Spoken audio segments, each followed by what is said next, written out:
Only 2 weeks left until version 5.8 drops, and let's be honest, whether you're saving for a specific character or looking ahead to the upcoming characters, every single Primogem counts.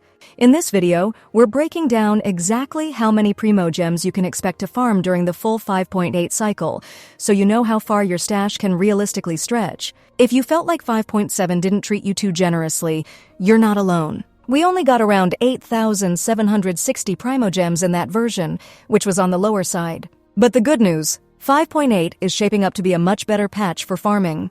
Out of Primogems? Don't worry, I've got a way to save money and get double the Genesis crystals. This is lootbar.gg. It works just like the in-game top-up system, but with up to 25% off, and new users even get a 10% extra discount using the link in the pinned comment. See this? The regular $100 pack only costs $85 on Lootbar, and each update they release an exclusive $77 bundle available for your first purchase every version. All you need is your UID, no password, no login. Just pick your bundle, select your server, enter your UID, and your crystals get delivered in seconds. Lootbar has awesome reviews. It's fast, secure, and trusted by tons of players. If you're planning to recharge for Genshin Impact, Star Rail, or Wuthering Waves, don't waste your money. Click the link in the description or pinned comment and top up now with Lootbar. Safe, fast, and way more affordable. Starting with your dailies, over the course of the full 5.8 cycle, which runs for 42 days, you can expect to earn 2,520 Primogems just from doing commissions every day. That's assuming you don't miss a single day, so make sure to stay consistent if you're serious about pulling.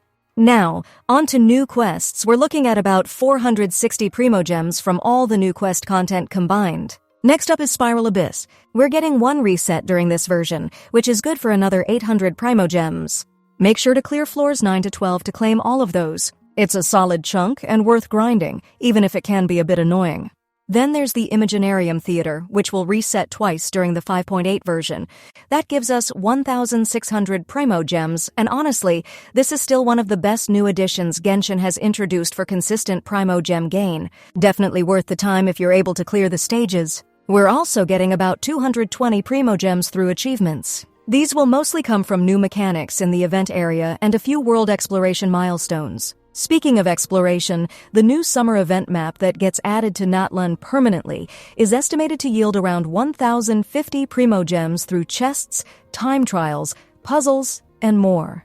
And yes, this is permanent content, not limited time, so if you can't get to it during the version, it'll still be there later. Stygian Onslaught makes a return, and this one's been streamlined. You again only need to complete 3 stages for the Primogem rewards, which total 450. Now, offering at the Tablet of Tinifa, this one's an underrated source of Primogems. We'll be getting more Pyro Sigils from the new area, and if you've already leveled the tablet as far as possible in 5.7, you'll be able to immediately dump those sigils earned in the new area and earn up to 700 additional Primogems. For trial characters, we're getting 4 new ones in this patch: Citlali, Mualani, Chaska, and Inifa.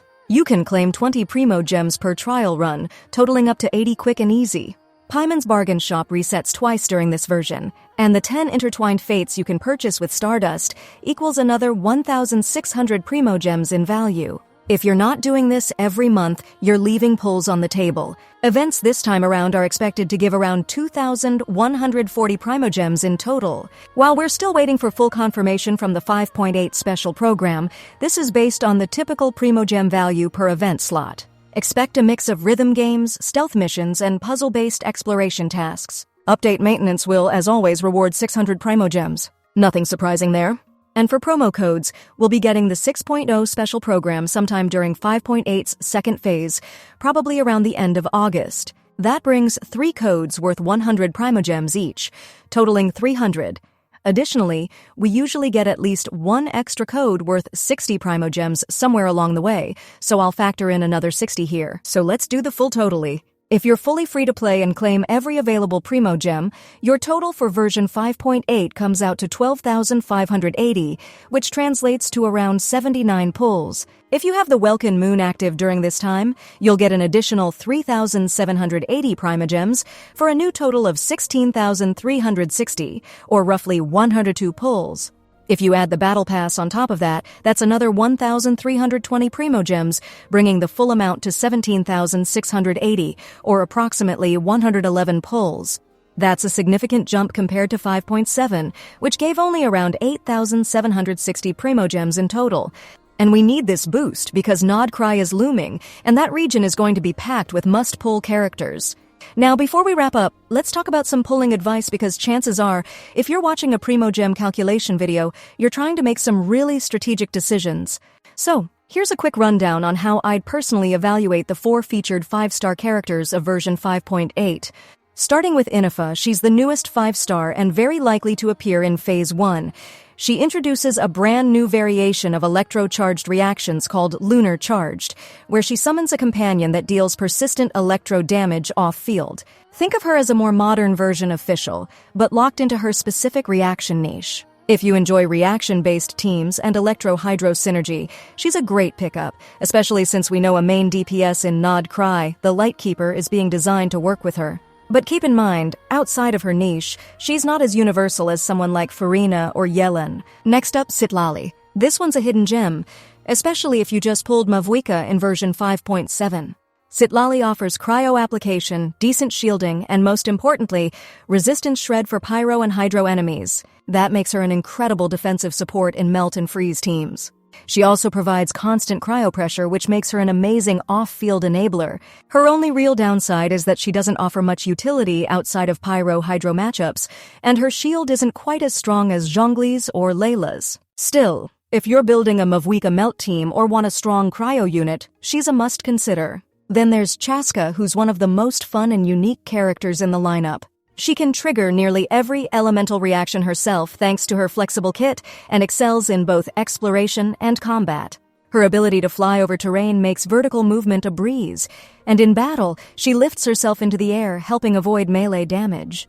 The catch, she's mostly single-target focused and really needs Constellation 2 to become AoE viable, and she can get knocked out of the air without a proper shielder. But if you like creative, high-skill cap characters and want someone who's super versatile in elemental teams, Chaska is a strong pick. Finally, Mualani.